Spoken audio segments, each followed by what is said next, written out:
Hello everyone and welcome to This is America.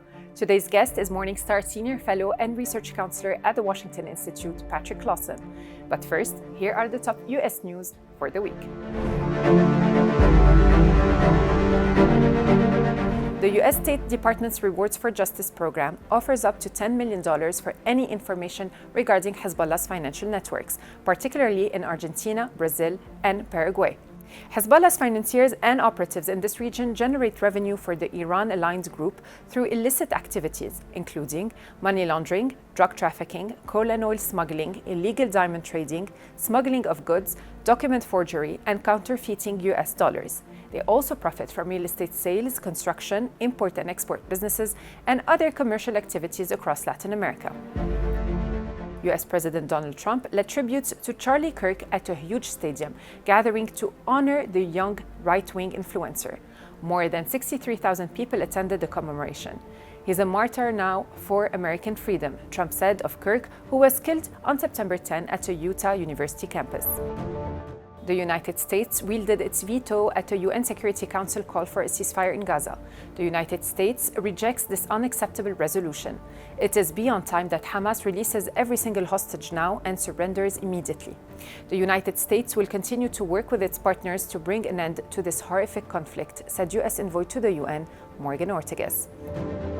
American forces carried out a raid in Syria, killing a senior operative from the Islamic State jihadist group. Omar Abdel Qadir was an ISIS member actively seeking to attack the United States, the military's central command said in a statement. His death disrupts the terrorist organization's ability to plot and carry out future attacks threatening Americans and our partners, said CENTCOM. And that's your US recap of the week.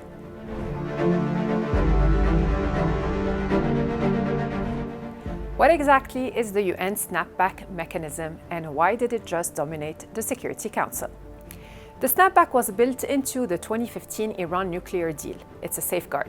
If Iran is accused of breaking the deal, any signatory can bring the issue to the UN.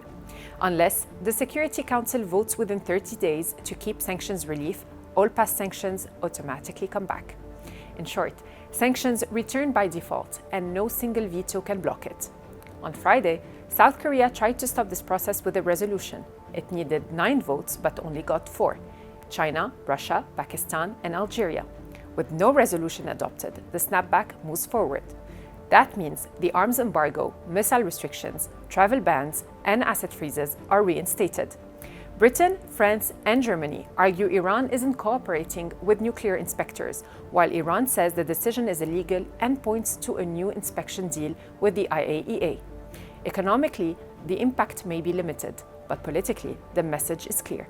The US and Europe are closing ranks, and Iran is warning of retaliation, including the possibility of leaving the Nuclear Non-Proliferation Treaty.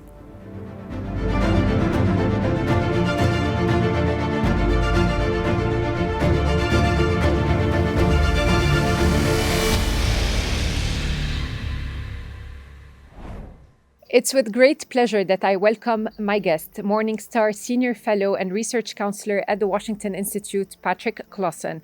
Mr. Clawson, thank you for being with us. Let's jump right in. Is the UN snapback mechanism on Iran still a credible enforcement tool, or has it become more of a political bargaining chip? Well, to make the snapback mechanism into a credible enforcement tool require quite a lot of work by the European countries in particular to persuade smaller countries around the world to join in. And then it will still be the case that Iran will be able to trade with China, which buys most of Iran's oil. So the snapback mechanism is going to have some limited effects, but on the other hand, it will have quite a bit of an impact on the Iranian public and has resulted in quite a change in the value of the Iranian currency.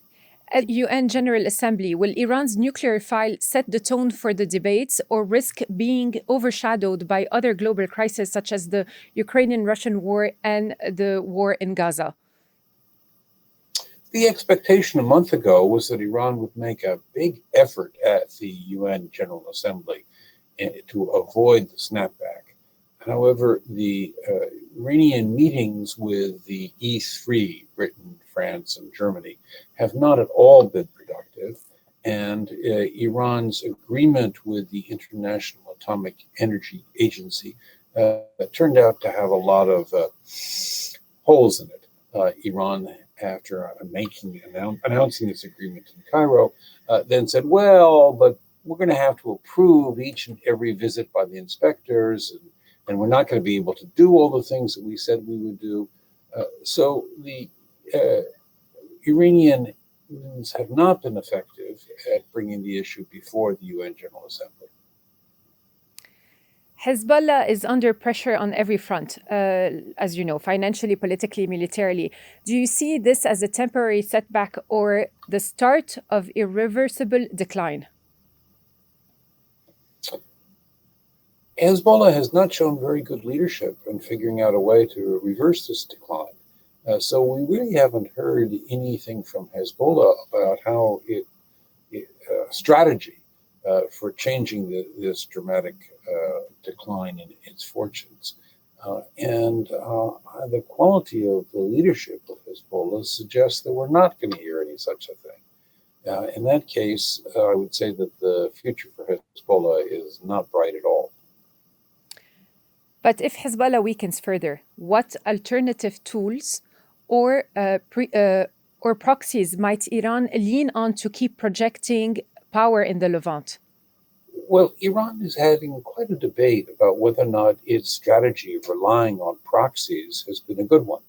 And that its proxies are not doing particularly well in Lebanon. And of course, it lost its proxies in Syria. And its proxies are having a lot of trouble in Iraq as well. The only group that's doing well is the Houthis in Yemen. They've never been a proxy that pays attention to Iran, anything like Hezbollah or the militias in Iraq.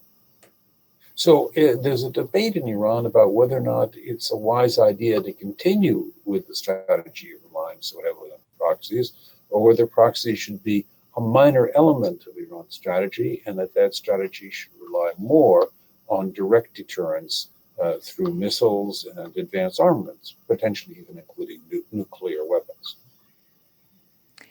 With Hezbollah in decline and Netanyahu now speaking openly about peace with Lebanon and Syria, are we closer to real disarmament, or is peace still out of reach in your opinion? What the Israelis are discussing with the new Syrian government is not really a peace agreement, but it's for an end of conflict agreement. So it would be a kind of ceasefire plus. And that, it seems to me, is much more realistic at the moment than any kind of serious peace deal. After all, Israel's peace treaties with Egypt, which is now almost 50 years old, has never turned out to be really that much of a peace treaty. It turned out to be an end of conflict agreement. The two governments work together on a lot of things, but there's not really a peace between the peoples of the two countries. And so what's being discussed by the Israelis, the Syrian authorities, and reportedly even discussed between Lebanon and Israel, is an end of conflict agreement more than a peace agreement. Do you think that there will be a war between, at some point, an open war between Iran and Israel? Certainly the Iranians are terrified that that's going to happen. So, for instance, every year Iran has a huge parade on its Army Day, and they cancel that parade. It was supposed to be right now. And they said it was because of worries about enemy attacks. Well, come on, people. We know that enemy was Israel. But the fact is that the Israelis are not that interested at the moment in attacking Iran. The Israelis think that the attacks that they did earlier this year have reduced the Iranian problem from time. And Israelis like to think in terms of not solving problems, but managing problems, making them, postponing them for the future.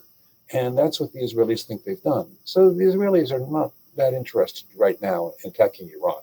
They think it may be necessary in the future if Iran resumes its nuclear activities, but not now. Meanwhile, Mr. Trump is convinced that the Iranian nuclear problem has been obliterated, and that there is certainly no particular reason for the United States to attack Iran. So the Iranian worries are that a war is coming, but that's interesting because neither Jerusalem nor Washington is interested in a war right now. Thank you so much, Patrick Clawson, for being my guest on This is America. And thank you all for watching.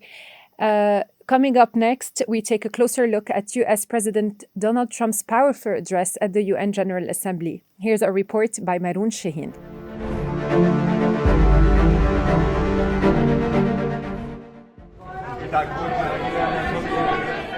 At the United Nations, President Donald Trump delivered a forceful address emphasizing US strength, pressing allies, and setting clear conditions for adversaries. Calling this a golden age for the United States, Trump highlighted trade achievements and defended his administration's tariff policies. He also criticized Europe's continued energy imports from Russia, calling the practice embarrassing in light of the war in Ukraine. And Europe has to step it up. They can't be doing what they're doing. They're buying oil and gas from Russia while they're fighting Russia. It's embarrassing to them. They have to immediately cease all energy purchases from Russia. Trump claimed credit for ending several military conflicts since returning to office and expressed frustration with what he called UN inaction. On the Middle East, he opposed international efforts to recognize a Palestinian state, warning it could be seen as legitimizing violence. We can't forget October 7th, can we? Now, as if to encourage continued conflict, some of this body is seeking to unilaterally recognize a Palestinian state. The rewards would be too great for Hamas terrorists for their atrocities. This would be a reward for these horrible atrocities. Trump reiterated his position on Iran, insisting it must never acquire nuclear weapons and urging the regime to abandon its ambitions. That's it for today's episode. The replay is available on all This is Beirut's platforms. Thank you all for watching and see you next Wednesday.